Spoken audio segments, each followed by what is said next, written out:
मुहर्रम आ रहा है मेरे साथियों, बल्कि आ गया है, आज चांद हो गया है। तो मैं 3 या 4 पैगाम दे करके मैं आप हजरात से रुखसती चाहूंगा। नंबर 1 पे ज्यादा से ज्यादा सदका और खैरात करो, अपने गरीब भाइयों के काम आओ। कोई तुम्हारे करीब में रहता है, स्कूल की फीस जमा नहीं हुई है, उसकी फीस जमा कर दो। तुम्हारे करीब में गरीब बहन बेटियां हैं, शादी नहीं हो पा रही है, उनकी शादी में ताउन करो। मैं अंजुमन अमीनुल बरकात, अंजुमन गुलामाने बरकात और अंजुमन शाहे बरकात और ये जो अंजुमन खिदमत मिल्लत है, इन तमाम हजरात से कहूंगा माशाअल्लाह बड़ा अच्छा काम करते हो, हर मौके पर कौम की आवाज भी बनते हो, हर तरीके से काम करते हो, लेकिन माह मुहर्रम में ज्यादा से ज्यादा ये काम भी करो। अरे किसी गरीब के लबों पे मुस्कुराहटों के गुलाब तुमने खिला दिए, करबला में इमाम अली मकाम की रूह पाक खुश हो जाएगी।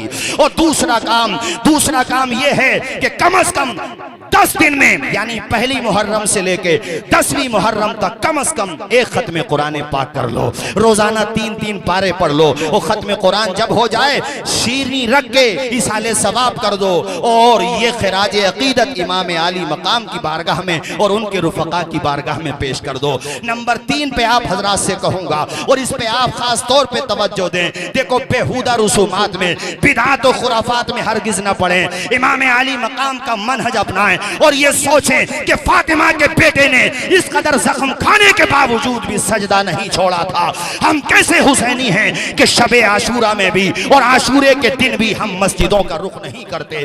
हमारी मोहब्बत तभी मुकम्मल होगी जब 5 वक्ता नमाजी बन जाएंगे।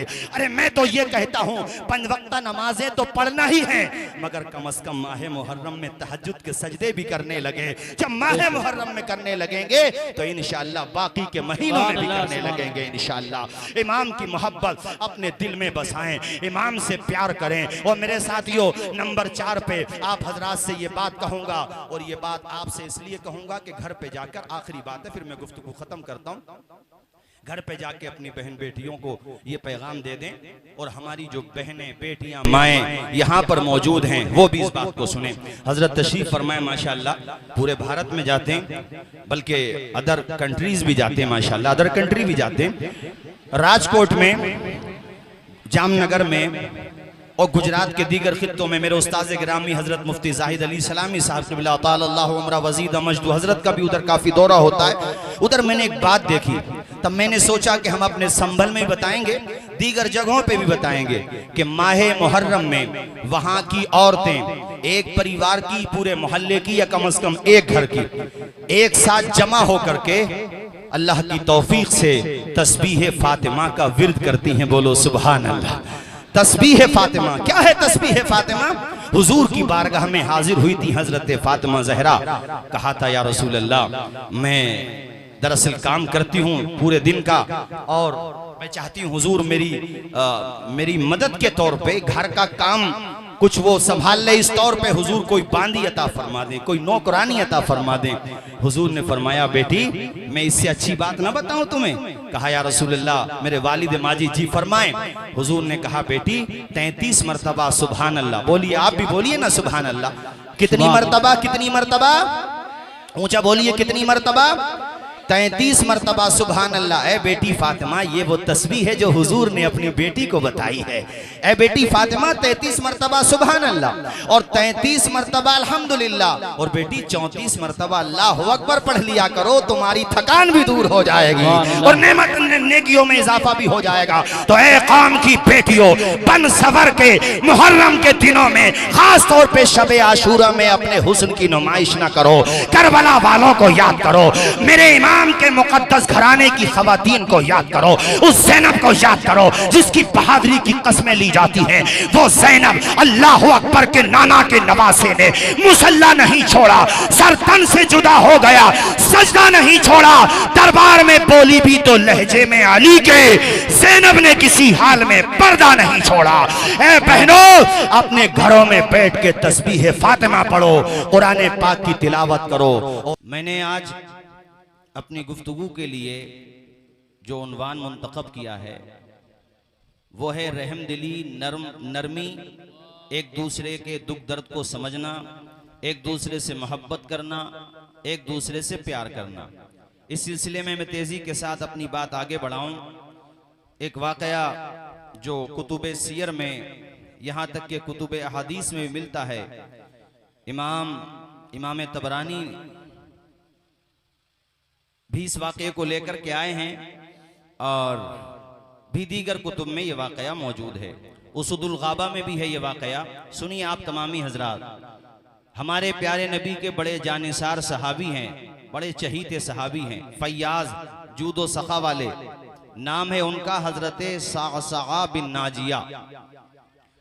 जब ये सन 8 हिजरी में मुशर्रफ इस्लाम हुए, एक वफद के साथ कबीले बनु तमीम का एक वफद मदीना शरीफ गया और एक तफसील बहरहाल मुख्तसर ये है कि हुजूर के दामने करम से ये वाबस्ता हो गए और प्यारे नबी का रुखे वद्दुहा देखकर बगैर किसी पसो पेश के ना कोई मौजज़े का मुतालबा किया, किसी चीज का कोई मुतालबा नहीं।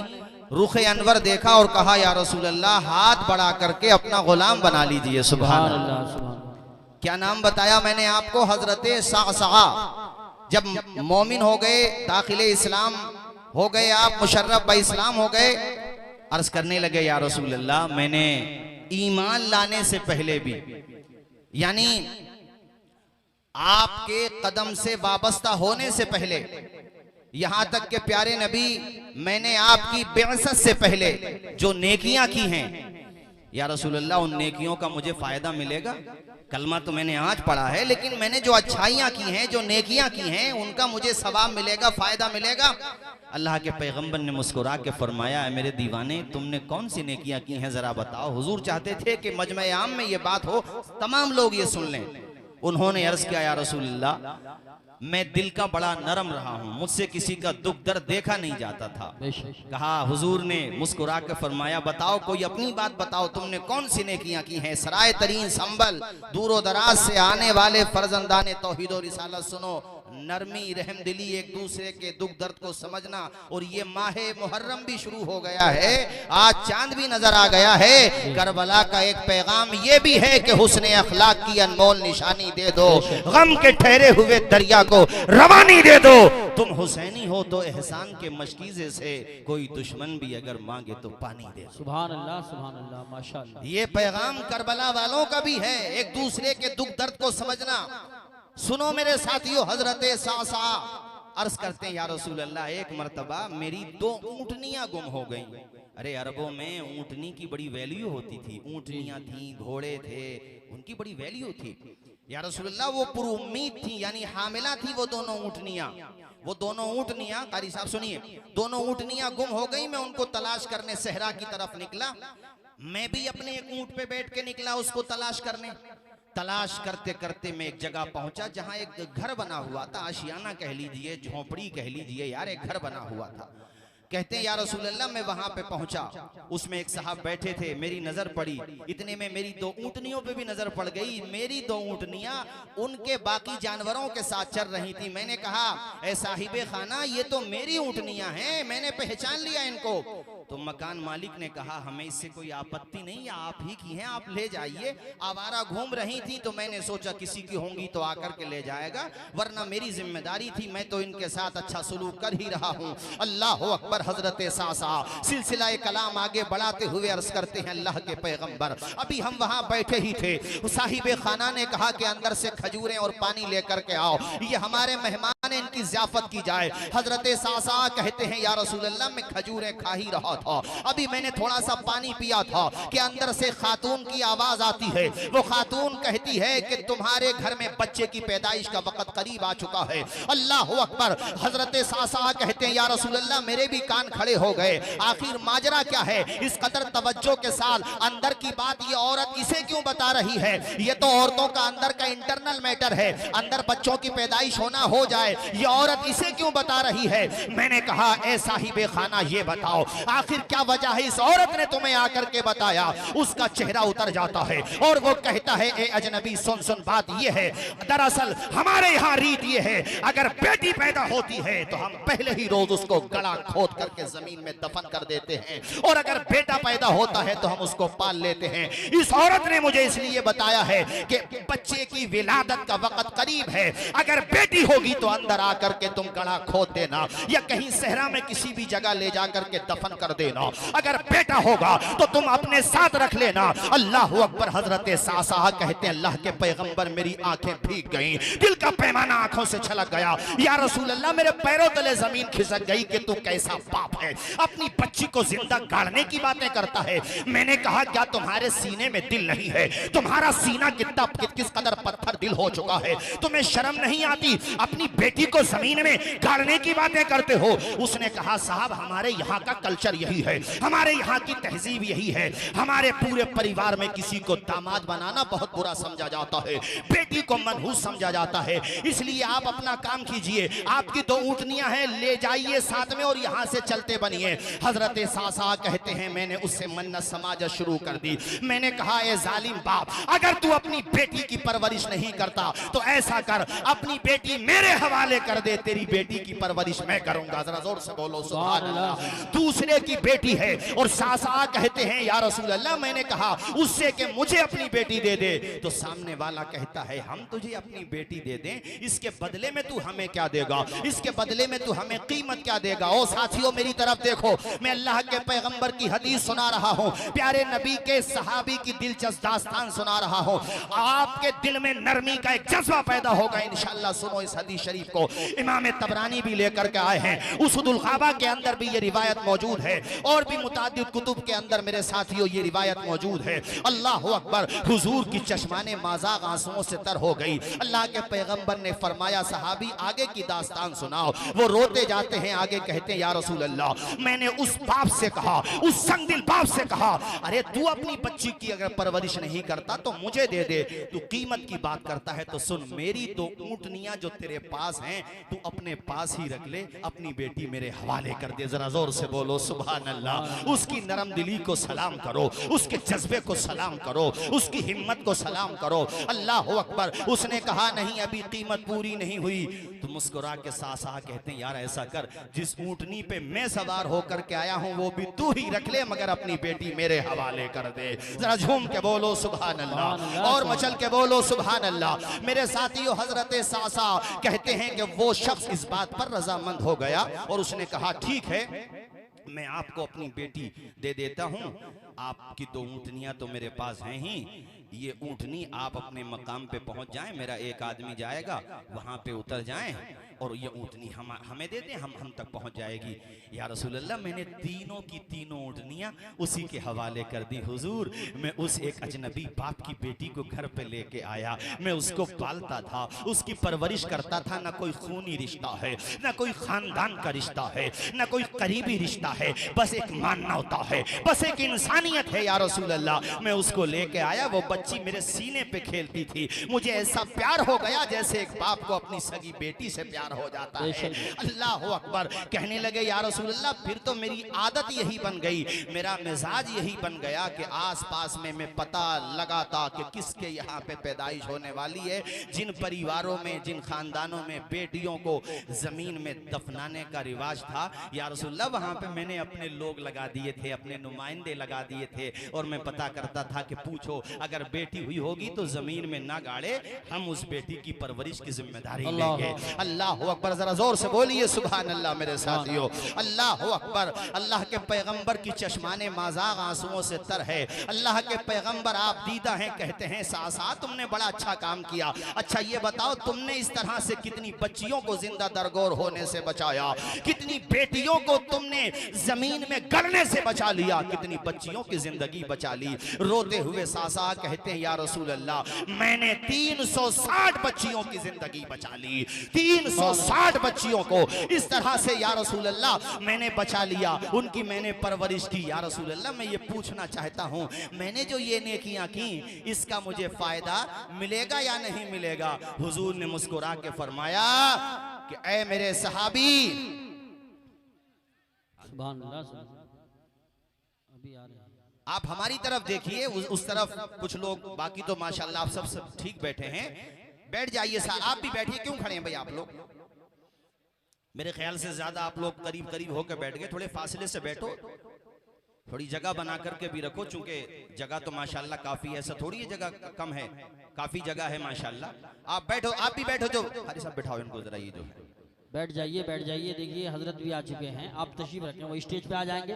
सब करीब से ज़ियारत कर लेना। जो बीच में हमारे भाई खड़े हैं, इनसे बड़े अदब के साथ गुजारिश करता हूँ बैठ जाएं। जो बीच में खड़े हैं, पीछे वालों को परेशानी हो रही है, आप बैठ जाएं, बैठ जाएं। मैं गुजारिश करता हूँ बैठ जाएं। और जो साइडों में खड़े हैं वो भी बैठ जाएं, तशरीफ रखें, फौरन बैठ जाएं।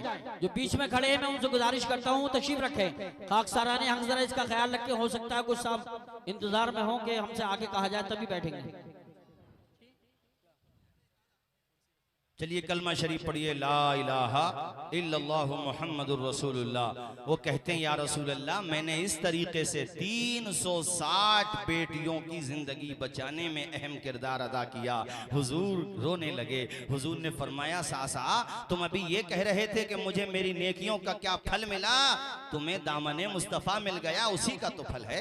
अच्छा आने दीजिए, ठीक है माशाअल्लाह। अमी फलक महो अख्तर हुसैन वाले हैं। पढ़िए सारे लोग मेरे साथ, जमी फलक महो अख्तर हुसैन वाले हैं। जमी फलक महो अख्तर हुसैन वाले हैं। ये कायनात के मंजर हुसैन वाले हैं। ये का आप, मैं चाहता हूं आप सारे लोग कहें हुसैन वाले हैं। ये कायनात के मंजर हुसैन वाले हैं। और कटा तो सकते हैं लेकिन झुका नहीं सकते। कटा तो सकते हैं लेकिन झुका।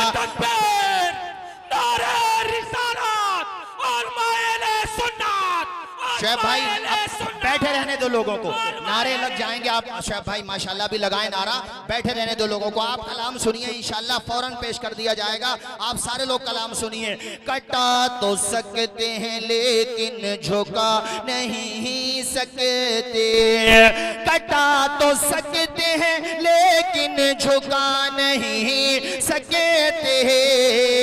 हमारे जिस्मों पे सर भी हुसैन वाले हैं। हमारे जिस्मों पे सर भी हुसैन वाले हैं। और हवा से कह दो कि आ जाए आंधियां लेकर। हवा से कह दो कि आ जाए आंधियां लेकर।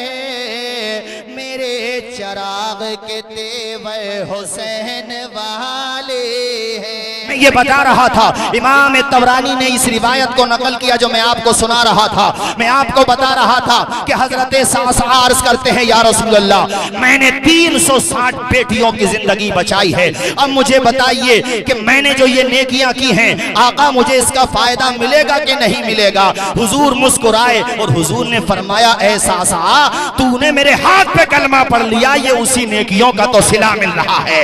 तू मेरा गुलाम बन गया।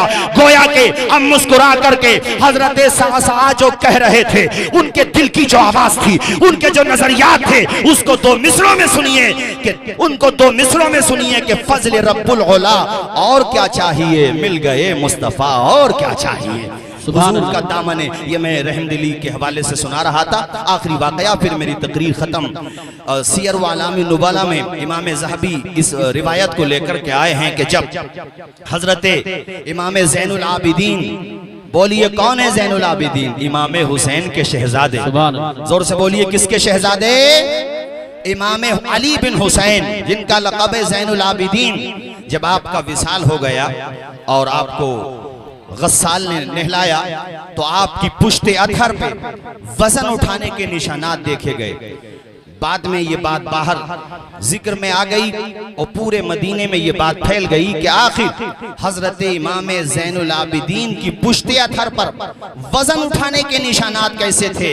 ये बात जब ज्यादा फैली तो इमाम ज़ैनुल आबिदीन के जो खादिम खास थे, उन्होंने कहा कि हजरत ने तो मना किया था कि राज फाश न होना चाहिए, मगर चूंकि अब बात दूर दूर तक फैल चुकी है कि इमाम हुसैन के शहजादे, शेर खुदा के पोते हजरत इमाम ज़ैनुल आबिदीन की पुश्ते अथर पर आखिर ये वजन उठाने के निशानात कैसे हैं। अब ये बात जब फैल ही गई है तो सुनो, दरअसल बात ये है, जब मदीना के तमाम लोग अपने अपने मकानों में जाके सो जाते थे, अल्लाह अकबर, जब बच्चे बच्चियां मर्द औरत छोटे बड़े सब महवे ख्वाब हो जाते थे, रात का आखिरी पहर होता था या रात आधी रात के बाद हजरत इमाम हुसैन के शहजादे इमाम ज़ैनुल आबिदीन अपनी पुश्ते अधर पर राशन किट यानी राशन को पैक करके, खाने पीने का सामान पैक करके अपनी पुश्ते अधर पे ले जाते और उनके घरों की चौखट पे रख के आ जाते थे। सुबह को जब वो घर वाले उठते थे, हैरत की इंतहा नहीं रहती थी, आखिर कौन है जो रात के अंधेरे में हमारी मदद करके चला गया। अल्लाह अकबर। बाद में ऐसे परिवारों को शुमार किया गया कि ऐसे परिवार कितने थे जो हजरत इमाम ज़ैनुल आबिदीन की खुफिया मदद से चल रहे थे, जिनके घर के चूल्हे हजरत इमाम की इमदाद से चला करते थे, आपकी खैरात से चला करते थे, आपकी कद्दो काविश के साथ चला करते थे। अल्लाह अकबर। किताबों में लिखा हुआ है कि इस तरह के परिवार मदीना शरीफ के अंदर 100 परिवार थे जिनके घरों का चूल्हा अली के पोते इमाम ज़ैनुल आबिदीन की इमदाद